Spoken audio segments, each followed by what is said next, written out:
Ya, bismillahirrahmanirrahim. Assalamualaikum warahmatullahi wabarakatuh. Selamat pagi anak-anakku.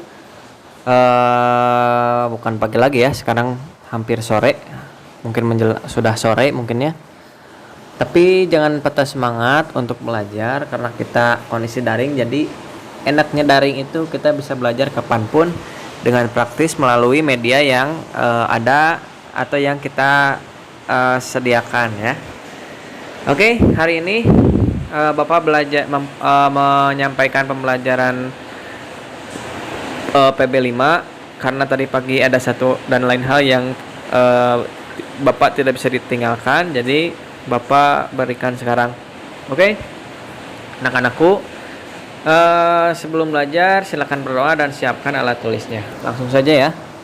Mohon maaf ada agak sedikit berisik karena sekarang sedang hujan ya di rumah Bapak. Nah, untuk slide 1 Bapak akan menyampaikan informasi tentang iklim tropis di negara Asia Tenggara ya.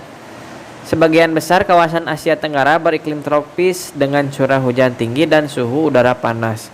Hutan tropisnya kaya akan flora dan fauna. Hutan menghasilkan kayu dan rotan. Hanya Myanmar bagian utara yang beriklim subtropis.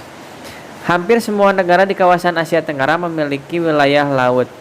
Laut banyak memberikan manfaat terkait sumber daya alam yaitu ikan dan hasil laut lainnya, jalur transportasi air, objek wisata dan bahan tambang seperti minyak dan gas bumi.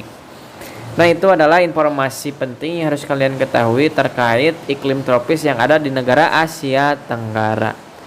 Lalu selanjutnya kita akan mengidentifikasi informasi menggunakan diagram pen. Diagram pen itu bentuknya seperti ini anak-anak. Diagram pen itu biasanya digunakan untuk memilah dan memilih informasi yang berbeda dan yang sama. Nah, apa yang beda, apa yang sama? Kita lihat. Di sini ada negara Indonesia dan negara Singapura. Di sini kan ada diagram yang berbentuk lingkaran kan? Bulat ini kan? Nah, kita lihat pertama perpotongan antara dua lingkaran ini ya, dua diagram ini ya. Nah, di sini kan di sini ada tulisan.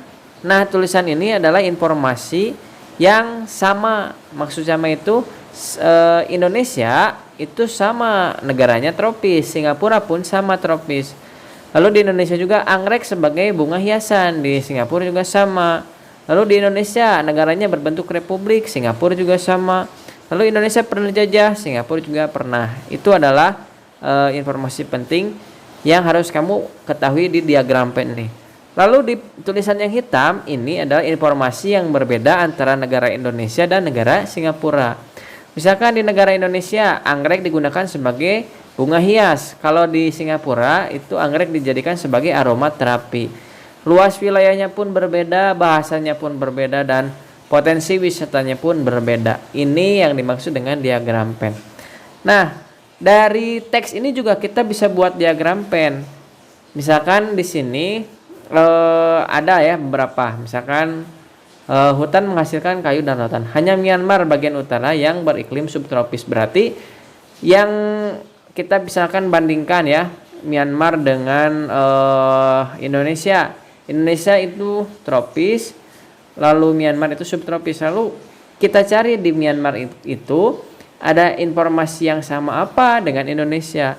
Nah, yang sama itu baru kamu masukkan ke diagram, ke tempat perpotongan antara lingkaran yang satu dan yang kedua. Itu yang disebut dengan diagram pen. Itu ya. Selanjutnya kita masih menganalisis tabel, menganalisis tabel ya. Tapi di sini Bapak contohkan dua tabel yang berbeda ya. Bukan dua tabel. Bapak contohkan tabel yang berbeda dari yang kemarin. Kalau kemarin dua kolom, sekarang 3 kolom ke pinggir ya. Di sini ada tahun pembelian jahe, pembelian bawang. Nah, di sini kamu bisa dapatkan informasi pertama tahun berapa pembelian jahe terbanyak misalkan, atau paling sedikit tahun berapa, itu bisa. Lalu juga perbandingan jahe antara perbandingan jahe dan bawang di tahun 2016 ada berapa, perbandingannya ini berapa. Perbandingan itu tinggal dikurangi saja, 9.000 dikurangi 2.000. 2017 pun sama, perbandingannya berapa. Lalu misalkan jumlah jahe tahun 2016 dan 2017 itu juga sama, bisa kamu cari di analisis tabel ini. Baik, mungkin itu saja yang bisa Bapak sampaikan. Ini hanya sedikit ya informasi menambah ilmu untuk nanti ulangan di hari Sabtu. Semoga jadi ya ulangannya ya. Terima kasih atas perhatiannya. Wassalamualaikum warahmatullahi wabarakatuh.